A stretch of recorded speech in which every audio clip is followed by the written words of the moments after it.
Hi everyone, welcome back to Feeding Ravendoodles, a pet parent's guide to nutrition. Today we're going to be covering the popular topic of veterinarians and the pet food industry. Many pet parents have questions about veterinarians' education in nutrition and their role in the pet food industry. And there are also, unfortunately, a lot of myths surrounding veterinarians' relationships with pet food companies. So in this video, I'm going to be dispelling a lot of those myths for you and answering a bunch of questions regarding veterinarians, nutrition education, relationship with the pet food industry, and why some pet food companies employ veterinarians. In this video, I'm going to be using a couple of terms that are commonly used by pet owners or just in the field of nutrition in general. I use quotes when I use these terms because they don't have any official definition. So it's just the common term. The first being big pet food, and this simply is going to refer to the nutrition industry as a whole or the higher grossing companies within the industry. The big three is the second term, and that is usually used to refer to the three companies that veterinarians tend to recommend to pet owners. We will be covering this in more detail a little later on. Pet food companies do not pay for veterinary students' education. This is a common myth or misconception, and it's a really unfortunate one because I would love for somebody to pay for my education for me. The cost of 4 years of veterinary medical school is between $150,000 and $400,000, depending on where in the country you go to school and if you're a resident of the state in which you attend school. Veterinary students, just like other professional students like medical students, pharmacy students, law students, we all receive as much funding as we need from the federal government in the form of loans. So student loans are given to us to cover tuition, fees, books, housing, transportation, and other living expenses. And once we graduate from the program, we do have to pay all of this money back with interest to the federal government. Another way veterinary students can fund their education is through scholarships, although we receive a lot less scholarship opportunities than undergraduate students do. Scholarships are offered to veterinary students from state medical associations, private organizations, public organizations, school endowments, and other entities. And very few pet food companies do actually offer scholarships to veterinary students. So these pet food companies have systems set up with only about less than half of the 30 veterinary schools in the United States. So less than half of the veterinary schools actually even offer scholarships that are paid for by pet food companies. These scholarships are typically merit-based, and they award between $1,000 and $2,000 to one veterinary student per school if they have this set up per year. So my school has 500 students in it, so each year one student will get a $1,000 scholarship from a pet food company. When you compare this to the cost of tuition and fees, living expenses, this $1,000 might pay for rent for a couple of months, but it's not going to make a dent in our student loan debt. Some pet food companies also have student representatives at each veterinary school. These student representatives are employed by the company and they get a stipend of around $2,000 a year. Their job is basically to learn about the company, their mission, their research, and their products, and then bring this information back to their school. So they act as sort of a liaison between a pet food company and their veterinary school. They also help organize lunch and learns, which is where a veterinary representative from a pet food company will come in, maybe buy pizza for whoever chooses to attend, and basically educates them on the current research or latest trends in the pet food industry and how their pet food company has a role in that.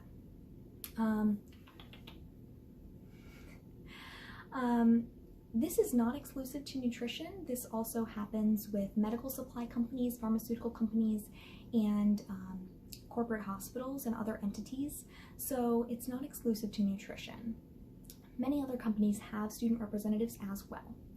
And the job of a student representative is never to sell a product. It's simply to bring information and resources to their school, to their colleagues and professors, so that they can make educated decisions regarding patient health and care. Veterinary schools allow these programs because these companies employ experts, perform research, and they have a good relationship with the school and with veterinarians.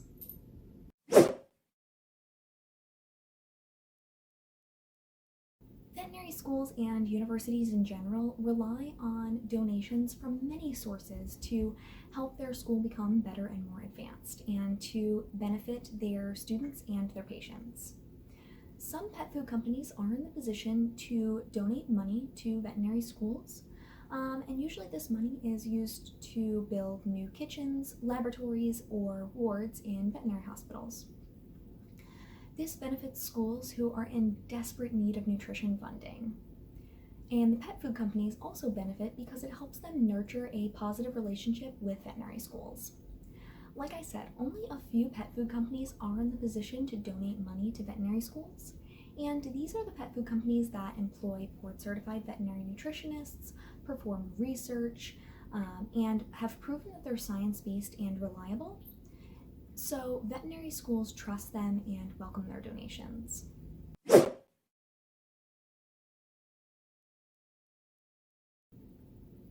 No, veterinary students are not taught to recommend specific pet food companies. We are taught to collect as much data as possible, keep up with current research, perform thorough examinations on our patients, and talk to pet owners before we ever give a nutrition recommendation. This is why I, here with Feeding Ravendoodles, never give nutrition advice or recommendations. I simply help educate pet owners and give them the tools that they need to make their own educated decisions. 3 pet food companies do typically come up when veterinarians or vet students are recommending foods to their clients, and this is because these pet food companies meet the WASAVA nutritional guidelines and they employ board-certified nutritionists, perform quality research, and have proven that they're science-based, trustworthy, and honest.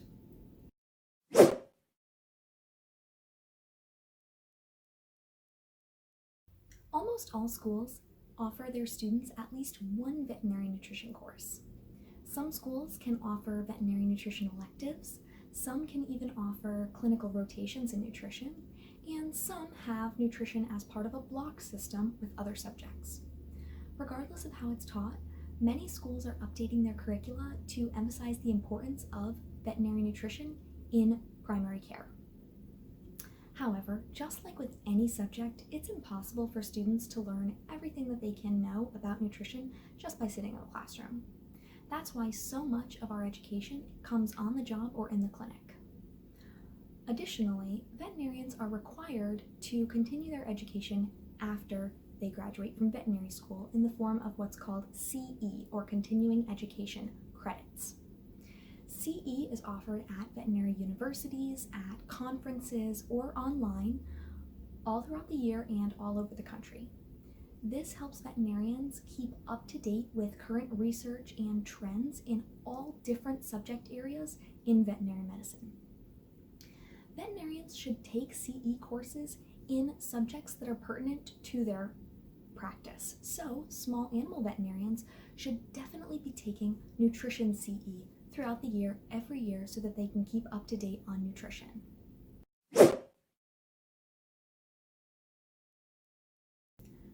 Salespeople never, ever teach veterinary nutrition courses at any accredited veterinary university in the United States. This would be a huge conflict of interest.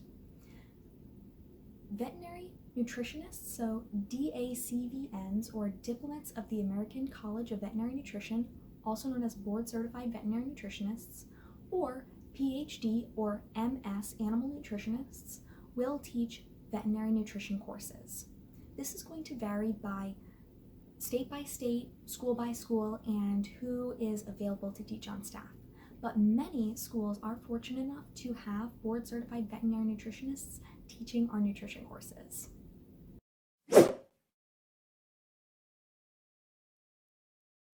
The American College of Veterinary Nutrition, also known as the ACVN, has a list of competencies that they expect all new graduate veterinarians to have upon graduation. This list is extensive and includes 53 skills related to nutrition that all veterinary graduates should possess.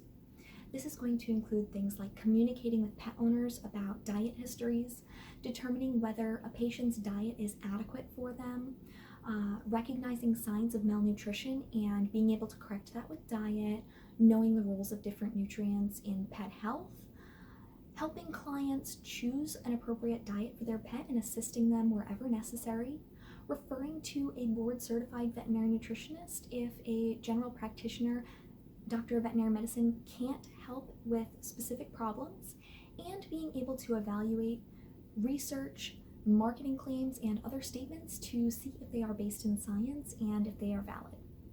All of these and more can be found on the ACVN website in a PDF document that is very extensive, that goes through all of the skills that veterinarians should have related to nutrition.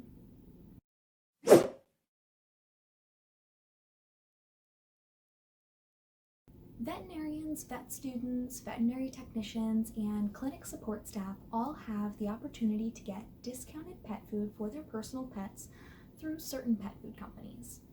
These pet food companies are very few, and they often offer a discount of between 10 and 50% off the suggested retail price of certain diets.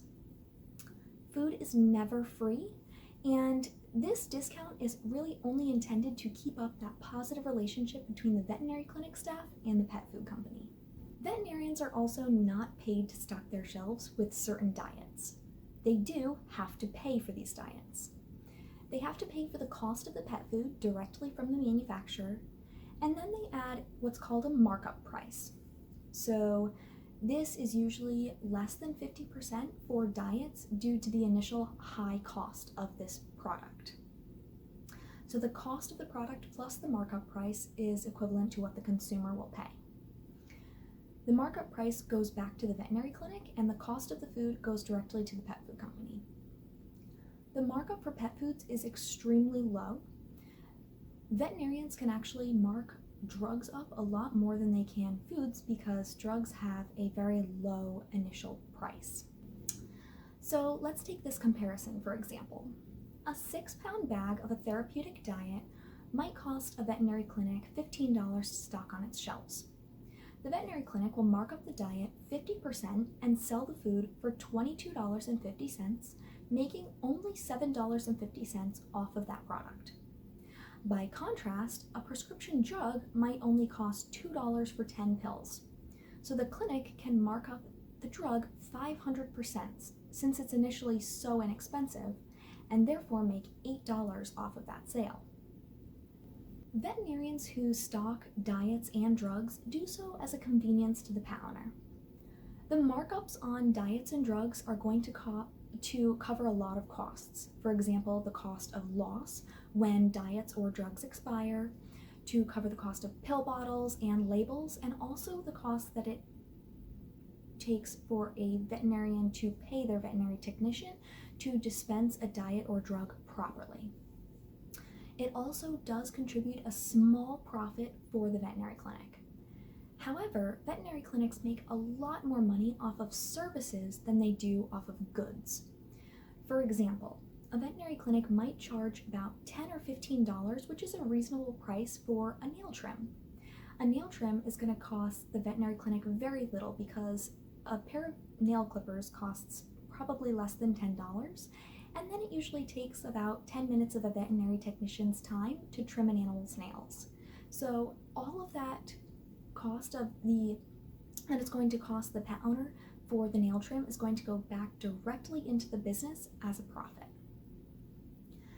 For many veterinarians, the cost of stocking diets and drugs is actually not worth it. So they either break even or they lose money when they stock these items. So for these veterinary clinics, they might write a prescription or send a pet owner elsewhere to get the diet or drug. When veterinarians write a prescription or send a pet owner elsewhere, they do not make any money off this recommendation. By contrast, the pet pharmacy or the pet store where you go to buy these things is going to make all of that profit. And usually their markups are going to be a lot higher than what you're going to find in a veterinary clinic.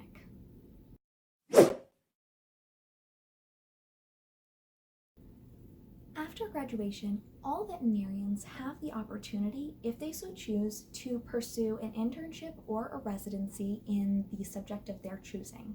So just like with human medicine, veterinary medicine has many different specialties like cardiology, dermatology, internal medicine, and nutrition. Nutrition is one of the smallest specialties in veterinary medicine, but new grads are pursuing residencies each year.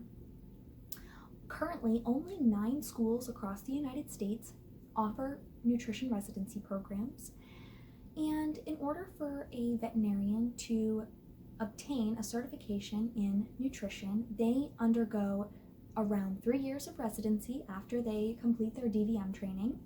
They perform research, manage their own cases and patients, become published, and have to pass a board certifying examination by the ACVN. The ACVN has had a total of 94 diplomats since its beginning in 1988. So it's a fairly new school and it has very few diplomats. Of the current 70 diplomats that practice today in the United States, only 19% of them work for pet food companies. 55% of them work in education and about 24% work in private practice. So most board-certified veterinary nutritionists do not work for pet food companies. They actually work in education, helping to teach the next generation of veterinarians about nutrition.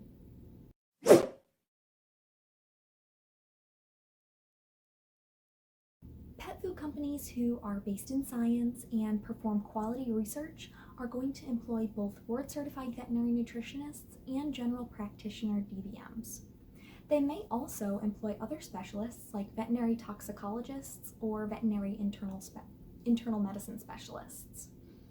These pet food companies are honest and reliable, and they employ experts because they want to produce a safe and effective product. Not all pet food companies, though, have the same good intentions. Some pet food companies might employ general practice DVMs, but they don't employ any qualified nutritionists or scientists. Some of these pet food companies might use a celebrity veterinarian as the face of their brand, whose sole job it is to market and sell their products. Unfortunately, these pet food companies who engage in these practices are not reliable, and usually they don't meet the WSAVA nutritional guidelines. For more information about reliable pet food companies, check out How to Pick a Pet Food Part 1. Thank you so much for watching this popular topics video on veterinarians in the pet food industry. I hope that I cleared up any confusion or questions that you might have had before watching this video. Don't forget to like, subscribe, and share this video with your friends, and check out that video description below where I provide all the resources that I use to make this video, as well as some additional reading materials for you. Leave any comments down below if you have any additional questions or suggestions for future videos. Next time, we're going to be talking about how to find reliable nutrition information. Say bye, Maven.